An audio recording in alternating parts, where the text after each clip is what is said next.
Moi, j'aimerais être infirmière plus tard. Et vous, qu'est-ce que vous aimeriez faire? Conseillère financière. Des idées peu précises, mais voir peut-être en école d'ingénieur, oui. Dans le domaine du génie mécanique ou le génie civil. Je vais aller à Charlemagne pour faire option métier du livre, mais après je sais pas vraiment encore. Après, qu'est-ce que vous En astronomie, un master et poursuivre sur un doctorat aussi en physique. J'hésite énormément, mais j'aimerais faire dans les langues et à travers, oui, le commerce international. Aller à la PACES à Nancy, c'est possible, et faire des études de médecine pour devenir médecin. Pour l'instant, je suis en bac SSI, et puis après j'aimerais partir sur la physique, ouais, c'est ce qui me plaît le plus. Et vous, qu'est-ce que vous voulez faire plus tard? Vétérinaire. Qu'est-ce qu'il faut faire pour être vétérinaire? Il faut faire quelle école? Alors une prépa BCPST, c'est la meilleure chose. Donc on a 2 ans de prépa et après on peut avoir 5 ans d'école. Donc ça c'est le meilleur chemin pour aboutir. C'est pas facile de se décider. Hein. C'est vrai que pour toute une vie, 40 ans là, à venir, après on peut toujours se dire qu'on pourra changer de formation en cours de route, mais vaut mieux avoir une bonne formation dès le départ.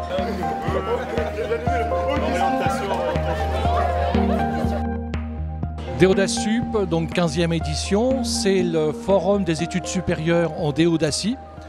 Ce salon est à une date stratégique, 24 janvier, puisque Parcoursup a ouvert mardi dernier, le 22, ce qui permet aux jeunes d'avoir sur un seul et même site toutes les informations nécessaires pour leur suite d'études. Je représente le BTS NDRC du lycée Jules Ferry, donc négociation, digitalisation de la relation client.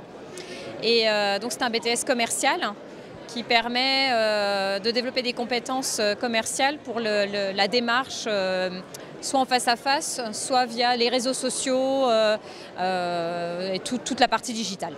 Donc il faut trouver la filière qui sera suffisamment porteuse pour avoir une insertion professionnelle derrière. Et avec l'évolution des techniques, la rapidité de ces évolutions, c'est compliqué parce qu'une filière porteuse sur une certaine décennie le sera moins sur une autre. Donc ça reste toujours compliqué.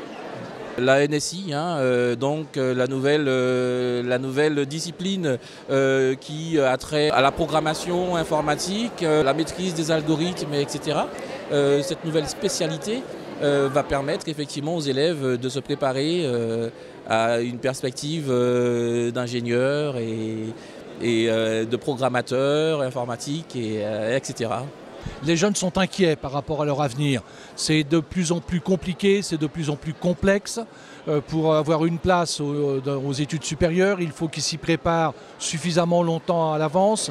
Et le fait de rencontrer les écoles leur permet d'avoir toutes les modalités nécessaires, les attendus, quelles compétences ils doivent réunir pour avoir accès à ces écoles. Donc ce salon a aussi pour but de les rassurer dans les méandres de l'orientation. Dans le domaine de la santé, donc les matières c'est parasitologie, hématologie, biologie humaine, biochimie. Ce qu'il faut savoir, c'est que plus on a un bagage important, plus on rebondit. Parce que ce sont des générations qui feront 2 ou 3 métiers différents, c'est certain.